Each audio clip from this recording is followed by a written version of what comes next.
there was only ever one thing that was important, your health. Nung nag-try ako ng elixir, nung mga 3 days, 4 days, 1 week, naka-walker ako talaga. Naka-walker pa rin ako, pero binibit-bit ko na yung walker ko. Sabi ko, ano ko, tignan mo, nakakalakad na ako ng ano, pero naka-walker pa rin ako. Binibit-bit ko lang yung mga walker ko. Wala po ako nararamdamang pain sa bone metastasis ko. Sana po, Lord, hinihingi ko po sana sa inyo, katulad po kayo po mga nandito. Siguro may mission pa sa akin si Lord. Kaya po siguro na pinatayo niya ako. Siguro gusto ni Lord na ako yung maging buhay na testimony na stage 4, bone metastasis. Marami nagtatanong, may sakit ba ako? Para daw po ako walang sakit. Kaya maraming po salamat sa GPAX at nagkaroon po ng isang elixir. Sabi ko yung magpa-chemo. Kasi may nakilala ako. Hindi pa natatapos yung chemo, namatay. Kaya natakot ako. Iyak ako na iyak. Then sabi ko, kailangan ko lumaban. Bali 2018, nung ma-diagnose ako, breast cancer. So nagpa-check up ako sa doktor.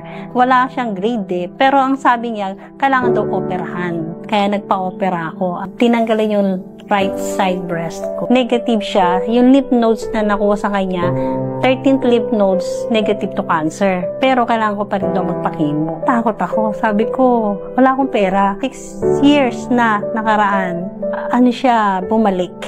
Pero hindi na siya sa breast, sa bone. Bali, breast cancer, stage 4, bone metastasis. Ika-ika lang akong maglakad. Parang may iniipit na ugat sa gilid ng mga singits ko. Mabilis yung sa akin. Hindi ako nakalakad na, hindi na ako makatayo, nag-bed rest na ako. Talagang hindi ko mahawakan yung mga balakang ko niyan, hindi ko mahawakan.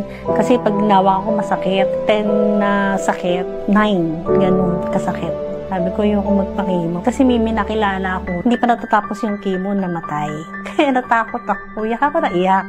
Then sabi ko, kailangan ko lumaban. Nung na-search ko yung elixir, then nung nag-try na ako, kinabukasan, 2 days to 3 days lang, sarap ng tulog ko. Nung mga 3 days, 4 days, 1 week, naka-walker ako talaga. Naka-walker pa rin ako, pero binibit-bit ko na yung walker ko.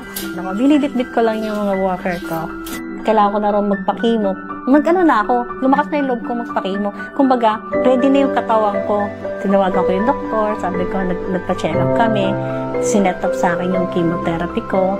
Yung kinakatakutan kong side effect na sabi sa akin ng doktor, susuka, mawawala ng panlasa, mahihilo, manlalata. Hindi ko naramdaman. Pagkatapos kong magpa-medicine, yun, nakakagawa na ako ng mga gawain ko sa bahay, nakakapaglaban na, naguhugas na, naglilinis na ng motor, na dati hindi ko talagang magawa. Nire-recommend ko po yung elixir. Talagang napakalaki po nung naitulong sa akin. Talagang halos umiiyak ako. No, talagang maramdaman ko yung effect. Kaya sabi ko, Lord, ito nakako yung ginamit ni Lord na sa akin na ginawa niya instrumento. Sana po makatulong sa inyo kasi talaga napakalaki po ng tulong sa akin. Diagnosed po ako na may breast mass po ako. Yung dalawang breast ko po, umabot po siya ng 77 masses. Yung dalawa po. Yung left po is 50 and yung right po is 27 po. Pero thank you Lord kasi nung binayopsi po ako, ang result po niya is benign. It was really, truly amazing for me because I began to feel real changes. Yung dizziness ko, slow down. Tapos yung blood pressure ko po, na lagi ng 140, 150, nag-i-start na po siyang mag-normalize. First month pa lang po yun.